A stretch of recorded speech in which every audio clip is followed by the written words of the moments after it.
오늘 매일 성경 본문 순서에 따라서 우리 함께 역대상 20장 말씀을 관찰하고 또 묵상하고 기도하는 시간을 갖기를 원합니다. 먼저 토요일 본문이었던 18장, 그리고 어제 주일 본문이었던 19장, 그리고 오늘 우리 함께 보는 20장, 18장부터 이 20장까지의 내용은 다윗의 전쟁 이야기입니다. 계속해서 묵상하시는 분들, 여러분들 잘 아시는 내용이겠지만 18장에서 여러분들 한번 기억을 떠올려 보시면 18장에서 다윗은 서쪽에 있는 블레셋을 시작으로 해가지고 또 동쪽에 있는 모압과 암몬, 그리고 북쪽에 소바와 아람, 그리고 남쪽에 있는 에돔에 이르기까지 수많은 은금을 빼앗아서 여호와께 드리죠. 우리 성경을 잠깐 넘겨서 우리 18장으로 한번 가보겠습니다. 18장 11절부터 우리 13절까지인데요. 우리 11절 말씀 함께 보십니다. 시작. 다윗 왕이 그것도 여호와께 드리되 에돔과 모압과 암몬 자손과 블레셋 사람들과 아말렉 등 모든 이방 민족에게서 빼앗아온 은금과 함께 하여 드리니라. 12절. 수르의 아들 아비새가 소금 골짜기에서 에돔 사람 18,000명을 쳐 죽인지라. 13절 함께 보십니다. 다윗이 에돔에 수비대를 두매 에돔 사람이 다 다윗의 종이 되니라. 다윗이 어디로 가든지 여호와께서 이기게 하셨더라. 다윗이 어디로 가든지 여호와께서 이기게 하셨더라. 아멘. 그리고 이어지는 19장 내용, 어제 본문입니다. 19장으로 이어집니다. 19장 1절에 보니까 그 후에 암몬 자손의 왕 나하스가 죽고 그의 아들이 대신하여 왕이 되니, 2절에 다윗이 이르되 한온의 아버지 나하스가 전에 내게 호의를 베풀었으니 이제 내가 그의 아들 한온에게 호의를 베풀리라 하고 사절들을 보내어 그의 아버지 죽음을 문상하게 하니라. 아멘. 다윗이 호의를 받았고 또 그 암몬 왕의 죽음에 대해서 호의를 베풀었다. 그래서 문상하기 위해서 사절단을 보냈다라는 이 구절을 봐서 아마 이 암몬 왕 지금 죽은 나하스와 그리고 다윗 왕은 아마 생전에 서로 우호적인 관계를 맺고 있었던 것으로 보입니다. 그런데요, 3절 4절에 보면 이런 다윗의 호의를 곡해합니다. 오히려 아버지를 이어서 왕이 된 한운이 조문을 온 다윗 사절단에게 욕을 보이죠. 4절 함께 보십니다. 시작. 한운이 이에 다윗의 신하들을 잡아 그들의 수염을 깎고 그 의복을 볼기 중간까지 자르고 돌려보내매. 다윗은 정말 내가 받았던 호의를 생각해서 장례식에 사절단을 보내잖아요. 정말 순수한 호의 차원에서. 그런데 이 나하스의 아들 새로 왕이 된 한운은 그것을 오해합니다. 그리고 욕을 보이죠. 여러분, 고대 사회에서 이 남자의 수염은 남성성과 권위를 상징합니다. 그것을 깎는다는 것은 엄청난 모욕이죠. 그리고 계속 이어지는 말씀 가운데 엉덩이 중간까지 겉옷을 잘랐다라고 본문에 나오는데요, 그것은 곧 하체가 드러나는 또 엄청난 수치를 표현하는 겁니다. 이렇게 왕이 보낸 사절단을 모욕하는 것은 누구를 모욕하는 겁니까? 그 사절단을 보낸 왕을 모욕하는 겁니다. 다윗 입장에서는 이것을 선전포고로 받아들일 수밖에 없는 거죠. 계속해서 19장 6절 이하에 보면 여기에 위협을 느낀 암몬은 엄청난 재정을 투입해서 병거와 마병들을 엄청나게 구입을 합니다. 그리고 아람에게, 북쪽에 있던 아람에게 도움을 요청하죠. 결국 다윗이 요압 장군을 보내서 이렇게 암몬과 아람과의 연합군과의 전쟁이 시작되고 암몬을 도우러 왔던 아람군은 대패합니다. 19장 19절을 같이 보시겠습니다. 시작. 하닷 에셀의 부하들이 자기가 이스라엘 앞에서 패하였음을 보고 다윗과 더불어 화친하여 섬기고 그 후로는 아람 사람이 암몬 자손을 돕기를 원하지 아니하였더라. 아멘. 결국 요압 장군이 승리하죠. 그리고 오늘 본문 20장이 시작됩니다. 자, 그럼 오늘 본문을 한번 관찰해 보도록 하겠습니다. 1절부터 3절까지 그리고 4절부터 8절까지로 나눌 수가 있습니다. 1절부터 3절까지는 랍바를 함락시키는 내용이 나옵니다. 랍바는 암몬의 수도입니다. 그리고 4절부터 8절까지는 또 다른 블레셋과의 전투 이야기가 나옵니다. 먼저 1절부터 3절은 암몬의 수도 랍바를 점령한 이야기가 나옵니다. 우리 1절 함께 보십니다. 시작. 해가 바뀌어 왕들이 출전할 때가 되매 요압이 그 군대를 거느리고 나가서 암몬 자손의 땅을 격파하고 들어가 랍바를 에워싸고 다윗은 예루살렘에 그대로 있더니 요압이 랍바를 쳐서 함락시키매. 해가 바뀌어 왕들이 출전할 때가 되었다라는 이 구절을 통해서 알 수 있는 것은 해가 바뀌었다는 거죠. 유대인들은 우리가 쓰는 태양력으로 3월 말부터 이제 봄이 왔다라고 이 사람들은 이야기를 합니다. 그렇기 때문에 우리는 1월이 되면 해가 바뀌지만 이 사람들은 3월 말부터 해가 바뀌는 것으로 관습상 여겨졌던 겁니다. 원래 2월, 3월은 유대인들에게 우기입니다. 그리고 3월부터는 비가 그치고 3월 말부터는 이제 건기가 시작되죠. 그래서 이제 파종을 하기 시작하는 겁니다. 아마 19장에 전쟁이 잠깐 중단되었던 것 같아요. 19장에 보면 아람과 암몬의 연합군이 다윗의 군대와 그리고 이 전쟁을 하잖아요. 우리 19장 15절로 한번 잠깐 앞으로 가보겠습니다. 19장 15절 시작. 암몬 자손은 아람 사람이 도망함을 보고 그들도 요압의 아우 아비새 앞에서 도망하여 성읍으로 들어간지라. 이에 요압이 예루살렘으로 돌아오니라. 아마 이 겁을 먹고 성읍으로 들어가 버렸기 때문에 잠깐 전쟁이 중단되었던 것 같아요. 그래서 아마 요압이 계속 쳐들어가려고 했는데 오늘 20장 1절 말씀으로 봤을 때 해가 바뀌고 전쟁의 때가 되었다라고 하는 것은 해가 바뀌고 봄이 되고 건기가 시작됐다는 거죠.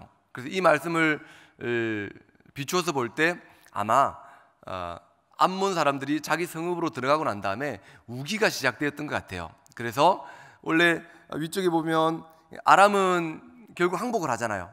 근데 암몬은 계속 버텼던 것 같습니다. 그래서 이제 비가 그치고 건기가 시작되어서 왕들이 출전할 때가 되었다. 전쟁할 시기가 아주 전쟁하기에 좋은 시기가 되니까 다시 이제 요압이 군사를 이끌고 전쟁에 출전하게 되었다는 거죠. 그래서 1절에 요압이 군대를 이끌고 나가서 암몬 자손의 땅을 파괴하고 계속 진군해서 암몬의 수도 랍바를 포위하죠. 랍바는 지금 요르단의 수도 암만을 이야기합니다. 결국 그래서 1절에서 어떻게 됩니까? 랍바를 쳐서 함락을 시켰다라고 오늘 성경은 말씀합니다. 2절을 보겠습니다. 다윗이 그 왕의 머리에서 보석 있는 왕관을 빼앗아 중량을 달아보니 금 한 달란트라. 그들의 왕관을 자기 머리에 쓰니라. 다윗이 또 그 성에서 누락한 물건을 무수히 내어오고. 여러분, 여기서 왕관은 지배권을 상징합니다. 다윗 왕은 그 왕의 머리에서 왕관을 취하여 자신의 머리에 썼다라고 오늘 성경은 이야기하고 있는데 그 왕관의 무게가, 왕관에 달려있는 그 금의 무게가 얼마라고 얘기합니까? 금 한 달란트라는 거예요. 금 한 달란트를 지금 우리 킬로그램으로 환산하면 약 34kg 정도 됩니다. 엄청난 무게죠. 왕이 평상시에 쓰고 다녔다라고 하기에는 너무 무거운 무게입니다. 우리 군대 갔다 오신 분들은 잘 아시겠지만 우리 군대 훈련할 때 완전 군장의 무게가 22kg입니다. 22kg를 어깨에 메고도 정말 힘든데 34kg의 금을 머리에 쓰는 것은 사실은 상식적으로 맞지 않죠. 그래서 실제로 왕이 쓰는 왕관이 아니라 왕권을 상징하는 상징물로 그 왕관을 가지고 있었다라고 이야기하는 사람들이 있고, 또 어떤 학자들은 사람이 쓰는 왕관이 아니라 신전에 있던 그 신상에게 씌워놓은 것을 가지고 왔다라고 보기도 합니다. 학자들은 암몬족 속의 민족 신인 그 밀곰, 사람의 모양과 머리는 황소의 머리를 한 그 밀곰 신상에 있던 머리에 쓰여져 있던 것을 가지고 왔다고 이야기하기도 합니다. 여러분들 그 밀곰 하면 생각나는 게 있지 않습니까? 열왕기상 11장 5절에 보면 암몬 사람의 가증한 밀곰이다라고 이야기합니다. 왜 가증하다 그랬냐면, 암몬 사람들은, 이 밀곰을 섬기는 사람들은 그 자기들의 그 자녀들을 산채로 밀곰 앞에 제물로 바쳤거든요. 그렇게 죽였던 그 가증한 신상이 바로 밀곰 신상이었던 겁니다. 어쨌든 고대 전쟁은 신과 신들의 전쟁이었잖아요. 그래서 다윗이 그 왕관을 가지고 와서 머리에 썼다라고 하는 이 상징적인 모습은 무엇을 의미하냐면, 그 지역에 대한 지배권을 다윗이 획득했다라는 것을 이야기합니다. 그리고 3절에 보니까 아람 백성들을 포로로 끌고 와서 나무 자르고 돌 자르는 일을 하도록 시켰습니다. 그리고 다윗은 모든 백성들과 함께 예루살렘으로 영광스럽게 귀환을 합니다. 그리고 4절부터 8절까지를 관찰해 보면 다윗의 전쟁 얘기는 재미있게 우리 18장에도 그리고 20장까지 나오는 이 전체적인 3장을 걸쳐서 보면 다윗의 전쟁 이야기는 블레셋과의 전쟁으로 시작해서 오늘 20장 마지막 부분에 블레셋과의 전쟁으로 마쳐집니다. 4절에 보니까 다윗이 이 골리앗을 죽이자 예전에 다윗이 골리앗을 죽이자 블레셋이 항복을 하잖아요. 마찬가지로 오늘 4절에 보니까 블레셋 사람들이 의지했던 그 거인족 십배라고 하는 사람을 죽이자 또 그들이 항복하는 거예요. 5절에는 거인 골리앗의 동생인 라흐미를 죽입니다. 그리고 6절, 7절에 보니까 또 거인족인 르바임족을 이스라엘이 죽이죠. 우리 7절 한번 읽어볼까요? 시작. 그가 이스라엘을 능욕함으로 다윗의 형 시므아의 아들 요나단이 그를 죽이니라. 뭔가 오버랩되는 장면이 있지 않습니까? 아주 오래전 다윗이 어렸을 때 거인 하나가 있었죠. 그죠? 그 거인이 나와서 이스라엘을 능욕하잖아요. 또 이스라엘의 여호와를 능욕했던 사건이 있습니다. 그러자 다윗이 나가서 그 거인을 죽였을 때 블레셋이 패하죠. 그 4절부터 8절까지를 보면 거인족 10배가 죽고 또 거인 골리앗의 동생이 죽고, 우리 8절 시작. 가드의 키 큰 자의 소생이라도 다윗의 손과 그 신하의 손에 다 죽었더라. 어쨌든 그 거인들이, 이스라엘을 조롱하고 여호와를 조롱했던 그 거인들이 죽자 결국 블레셋은 패하게 됩니다. 그러니까 다르게 말하면 그 거인을 죽이니까 전쟁은 끝났다는 겁니다. 여러분 1절에서 3절까지의 내용을 보면 다윗은 암몬 왕의 왕관을 뺏고 모든 성읍에서 전리품들을 취하고 또 그들을 복송시켰습니다.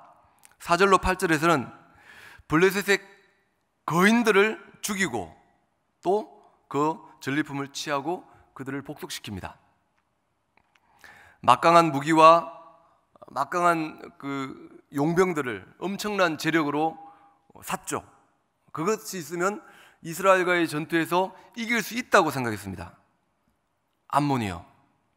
그리고 보석 달린 왕관을 치장할 만큼 막대한 불을 가지고 허세와 객기를 부리던 암몬, 또 거대한 장수들을 자랑했던 그 거인들을 앞세워서 정말 패기 있게 전쟁에 임했던 블레셋, 그들 역시도 다윗의 군대 앞에 패망하고 맙니다. 그것이 오늘 내용입니다. 사랑하는 여러분, 나를 위축시키고 나를 위협하는 내 주변에 화려함이 있습니까? 그것 때문에 여러분 힘들고 불편하십니까? 나는 정말 예수 제대로 믿어보겠다고 이렇게 살아가는데 예수 믿지 않는 주변의 어떤 사람들은 더 잘 되는 것 같고, 또 여러분에게 여러분을 힘들게 하고 불편하게 만드는 여러분에게 있어서 거인은 없습니까? 그 그림자만으로도 나를 위축하게 만드는. 여러분 기억하십시오. 하나님과 함께하는 자들은 하나님의 백성으로 또 하나님의 자녀로 그분과 함께하는 복을 누리면서 살아가지만, 그렇지 않고 하나님께 대항하는 자들은 멸망의 길을 걸었다라고 오늘 성경은 이야기하고 있습니다. 여러분들 이 사실을 기억하는 오늘 하루 되시기를 바랍니다. 결국 하나님과 함께하는 것이 복입니다. 믿으십니까? 내가 하나님과 함께함으로 얻어지는 부스러기가 복이 아니라 하나님과 함께하는 것 그 자체가 복이라는 거예요. 부스러기는 그 다음입니다. 하나님과 함께하는 하루하루의 걸음을 통해 이미 모든 지배권이 하나님께 있음을 기억하는 순종의 오늘을 살아가는 저와 여러분들 되시기를 주님의 이름으로 축원합니다. 오늘 이 말씀을 묵상하면서 이 시간 기도하시고 또 기도하시다가 이 땅 가운데 오늘 승리하는 하루가 되시기를 주님의 이름으로 축원합니다. 오늘 말씀 기억하시면서 기도하겠습니다. 하나님 아버지 감사합니다. 하나님, 오늘 부족한 우리의 입술을 통하여 또 하나님을 고백하게 하심을 감사합니다.